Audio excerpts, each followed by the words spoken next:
¿Qué tal amigos? ¿Cómo están? Luego de tantas semanas de no encontrarnos, volvemos a este contacto que pretendemos hacerlo cada vez más frecuente.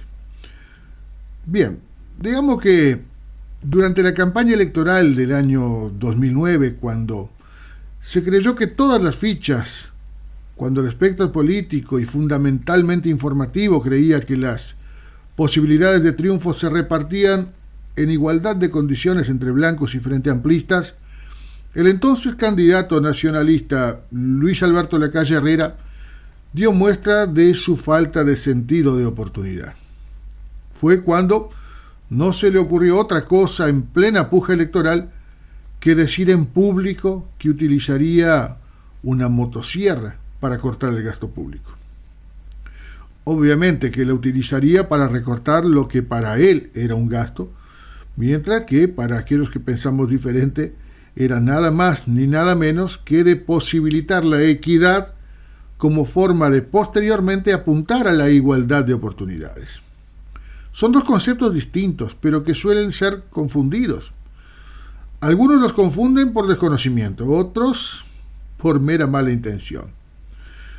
A ver si logro explicar esto de una manera sencilla, utilizando una metáfora.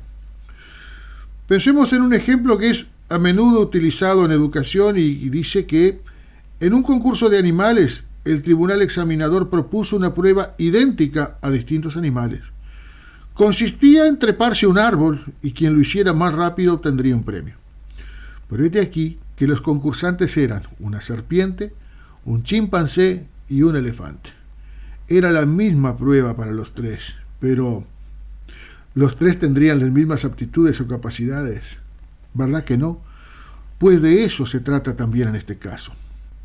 Lo que ellos llaman gasto público, para nosotros no es otra cosa que apuntar a nivelar capacidades para que todos puedan tener similares posibilidades a la hora de sortear obstáculos.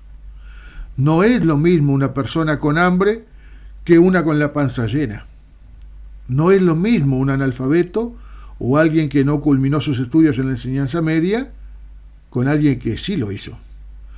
No es lo mismo una persona que no ha sido capacitada que alguien que sí lo ha sido. No es lo mismo por una familia humilde del interior que su hijo pueda estudiar en su ciudad que tener que enviarlo a la capital del país. No es lo mismo. No es lo mismo. Pero ya en aquel entonces, en el 2009, los blancos dejaban entrever el por qué les ha ido tan mal electoralmente a lo largo de la historia de nuestro país. Y no es otra cosa que la incapacidad de percibir estas cosas que son tan sensibles para aquellas personas de condición humilde. El resultado de aquellas elecciones lo conocemos bien, una victoria holgada de Mujica en el balotaje.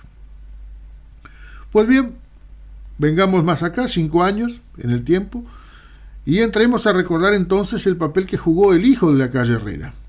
Era atlético Luis Alberto Alejandro Aparicio Lacalle Pou, quien heredó de su papá la posibilidad de ser quien disputara la presidencia de la República en representación del Partido Nacional. El joven al que si se presentara en algún llamado a ocupar un puesto laboral, sin duda le responderían inútil sin referencia, ya que en su vida ha trabajado en otra cosa que de político, y para peor bastante incumplidor, basta ver la asistencia que ha tenido tanto en la Cámara de Diputados como en la de Senadores, se le ocurrieron algunas ideas bastante extrañas, por no decir otra cosa.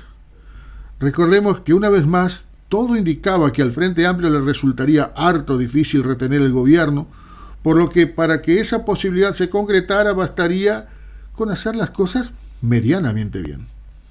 Pues bien, contra todo lo imaginable, una nueva catarata de inoportunas acciones o intervenciones mediáticas de un Lacalle candidato presidencial terminaron por confirmar una nueva victoria frente amplista. Primero fue la de la bandera, desafiando a un octogenario con una prueba física tonta que a la hora de conducir un país difícilmente pudiera ser de utilidad. Pero luego de ello, en distintas oportunidades dio muestra de no saber dónde estaba parado, como cuando consultado en rueda de prensa sobre el porqué de haber votado negativamente la ley de 8 horas para el trabajador rural, respondió que había sido porque entendía que las tareas rurales eran muy diferentes a las que se desempeñan en la ciudad. El pobre no percibió siquiera que la pregunta estaba equivocada, pues sí había votado afirmativamente aquella ley, pero el subconsciente le traicionó y lo olvidó. Luego, en un programa televisivo, cuando entrevistado por el periodista Gabriel Pereira, hizo literalmente el ridículo al presentar como propuestas de campaña cosas que ya se estaban haciendo en el gobierno frente amplista, pero que él desconocía. Y no conforme con eso, manejó antojadizamente datos falsos sobre la mortalidad infantil, diciendo que era un problema, pues era muy alta, por lo que recibió de parte del entrevistador el dato que desmentía por completo su retorcida percepción de la realidad. Han pasado ya 5 años desde aquellos infelices hechos que tuvieron como protagonista principal al joven Luis Alberto Alejandro Aparicio Lacalle Pou. ¿Se podría decir que ha madurado? Bueno, sin dudas está 5 años más viejo. Ahora, de madurez, no lo parece. Y si no, remitámonos a lo que recientemente hemos podido escuchar de su propia boca o de sus más cercanos colaboradores. Comencemos entonces con quien se ocuparía del actual Mides en el caso de un gobierno conducido por Luis Alberto Alejandro Aparicio, el profesor de política de empresa en la Universidad de Montevideo, el opusdeísta Pablo Bartol. Este educador, que obviamente carece de conocimiento empírico, aunque le sobre teoría, propone como gran solución para quienes han desistido de la búsqueda de una vida mejor y que han decidido dormir en las calles, nada mejor que clases de yoga en el edificio del Mides. Discúlpenme ustedes que me están escuchando, pero no puedo menos que reír ante semejante disparate digno de alguien que o no está en sus cabales o que de lo contrario jamás en su vida habló con un pobre ni tuvo contacto con la pobreza. ¿Cómo es posible que alguien que a diario se enfrenta a estudiantes y pretende enseñarles, se le puede ocurrir que un tipo que está tirado en la calle, sucio, hambriento, sin esperanza, lo pueda sacar de esa condición invitándole a una sesión de yoga? Típico de esa derecha irracional o del fanatismo religioso, algo muy parecido a la ministra de la Mujer, la Familia y los Derechos Humanos de Brasil, la evangélica Damaris Alves, quien entre otras tantas tonterías sostiene que para reducir el número de ataques sexuales habría que instalar una fábrica de bombachas. Y lo peor es que lo dicen en serio. Se creen de verdad estas tonterías.